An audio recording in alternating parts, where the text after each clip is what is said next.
Obviously thrilled with the win. Thrilled for the guys that won't. For the guys that have played their last game in Gamble. The older guys in particular. They're probably it was great for them to win their last one here.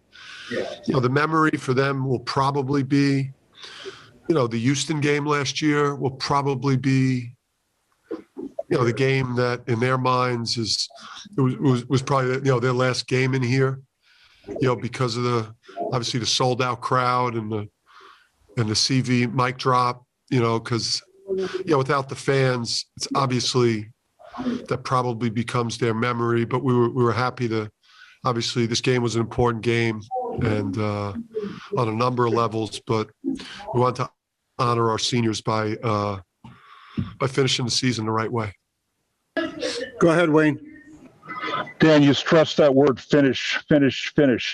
Was that your message in the locker room after the game, that we're a work in progress? We've got more to finish. Yeah, I mean, it was finishing the irregular season and obviously finishing this last home game against a team that really has only lost to us recently and obviously won at Creighton and was really playing well. And Patrick's in my mind coach of the year candidate, what he's done with that team. So we knew it was just important to win the game and finish the irregular season. You shot a season-high 59%, and that first half was incredible. Could you talk about what made the offensive execution so effective? Playing for each other, just playing for each other. It's a real simple game. I thought we got the ball down the court quickly. I thought we were decisive with the shots we did take. In basketball, I thought we had a good mixture of inside out, but, basketball is a simple game. If your job as an offensive player is to try to draw two defenders and spray the ball somewhere. And if the second defender doesn't come, go put something good on the rim.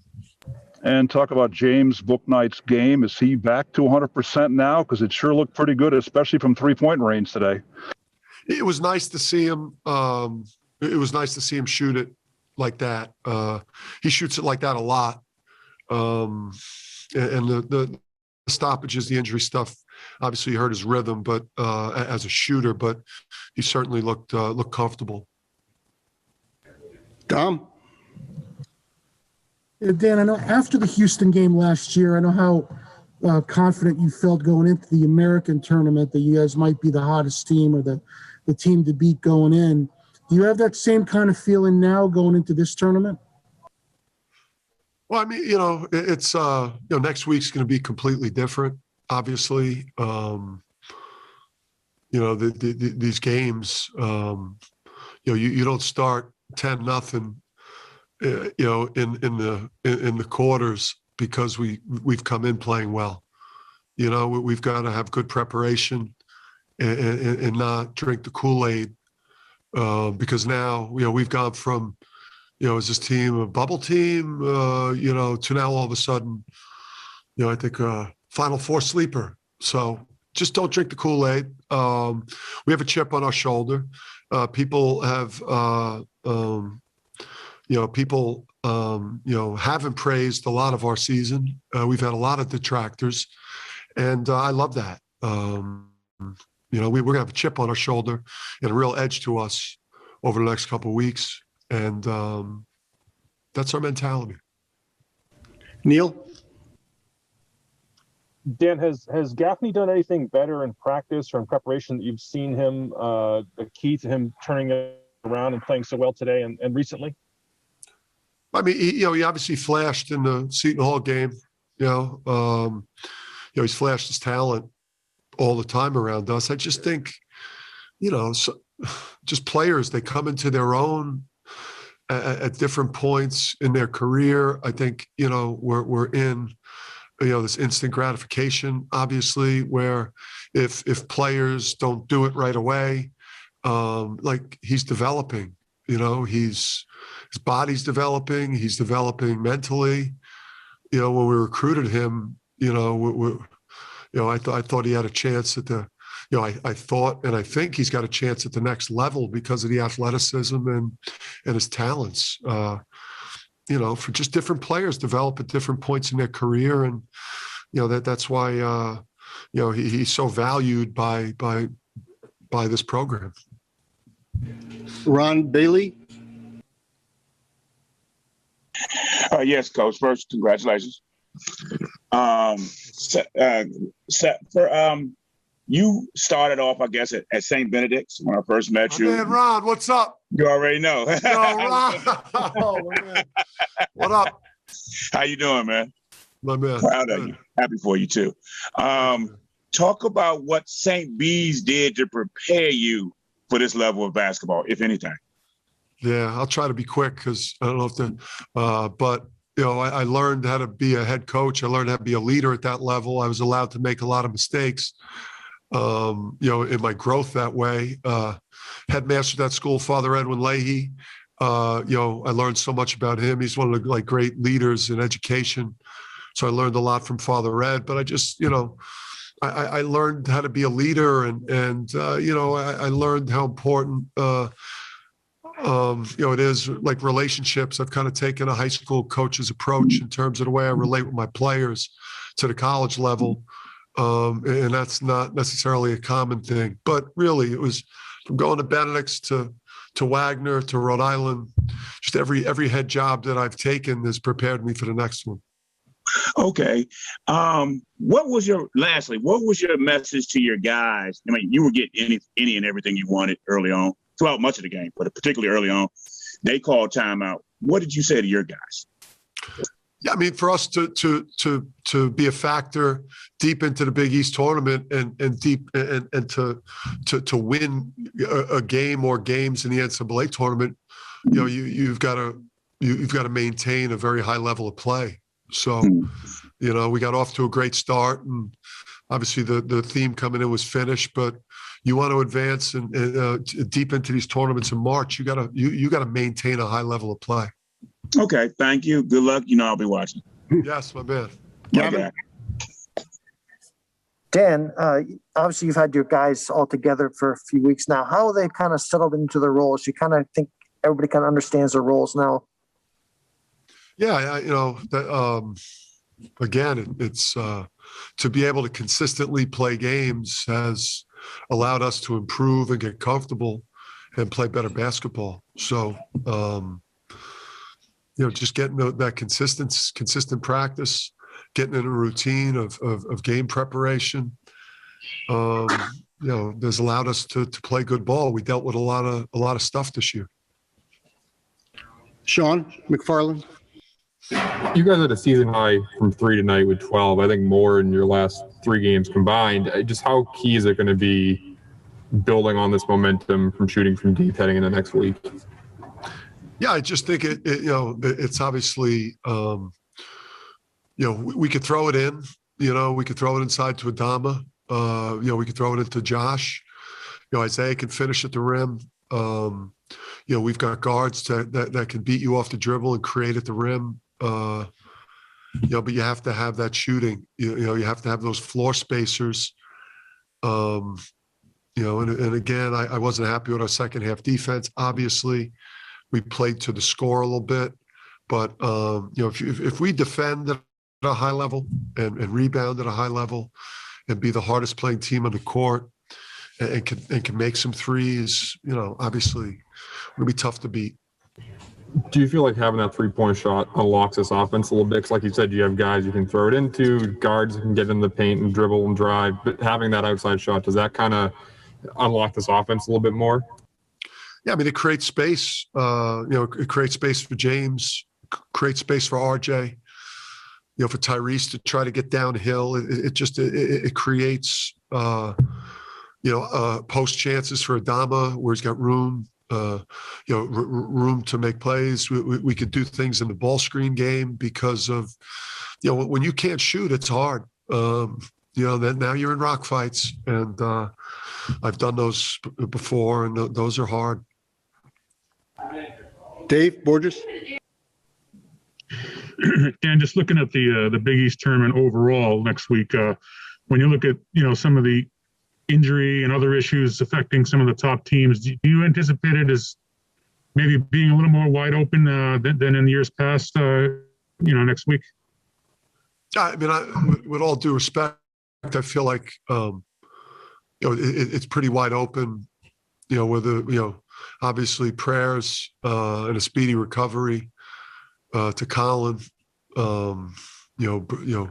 Brutal stuff right there. But that dude's a warrior and a champion, and he'll be back and better than ever.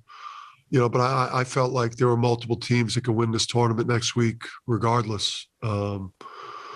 Maybe 5-6 teams that have the ability, whether there were injuries or not. This is a much better league than we get credit for. We didn't play enough non-conference games to jack up the net like a lot of these other leagues have been able to. Just kind of, even some of the mid-major leagues that, have no big non-conference wins, have these incredible nets. The numbers are skewed this year.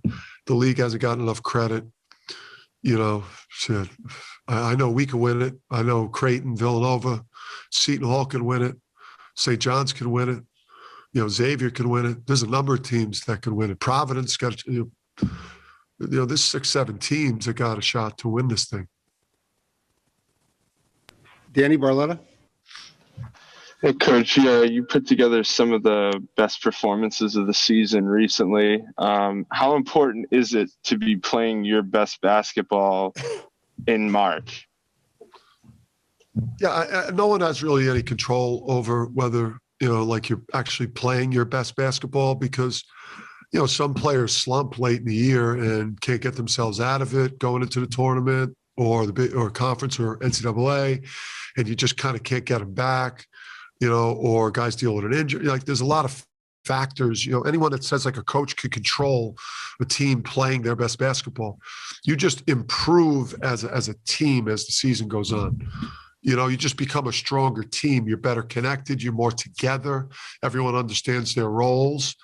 And you just hope that you can make enough shots and that guys could, play well enough offensively, and that you get the right matchups. A lot of this time of year is about matchups. Dan Davis. Dan, you talked about shooting 59%. I think you had 22 assists on 35 baskets. As a coach, how do you teach a team to share the ball, create space like you did, especially in the first half? Just film. Watch film, watch some of the over dribbling and, some of the, the reckless play in different games. It's a lot of film study. It's obviously, we coach our guys hard in practice, and then obviously we emphasize, a heavy emphasis is, for us is just, do your job as an offensive player and draw two.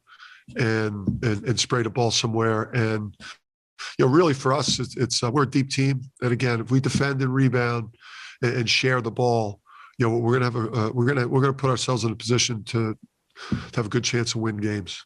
You stress that sharing every day in practice? Yeah, I yell at people all the time for being selfish. No one wants to coach a selfish player. Obviously, Book.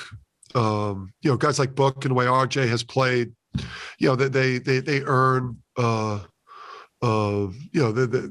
earn more, more freedom offensively. Tyler is a shooter, probably earn a little bit, earn more leeway to take more difficult shots. But those guys were great. James scored 21 on 12 shots. But the strength of this team is James is a star player, and our depth is impressive. We have a lot of really good players. Okay, a couple more before we go. I just want to stress everybody notes this is Coach's 200th career win. Go ahead, Charlotte. They look excited. Don't all you guys congratulate me at once. It's like, oh, there you go. I see Neil. I think I just saw Neil. Thank you, Neil. Congratulations, Dan. Just going on. Yeah, the pressure's on me. Thank you, Charlotte. Just going off what you said about preparation heading into the Big East tourney, how are you going to utilize the next upcoming days before that? And what are you going to stress, I guess, in practice or whatever? Yeah, I mean, we'll do it. We'll obviously give these guys off tomorrow. And, we'll have a nice long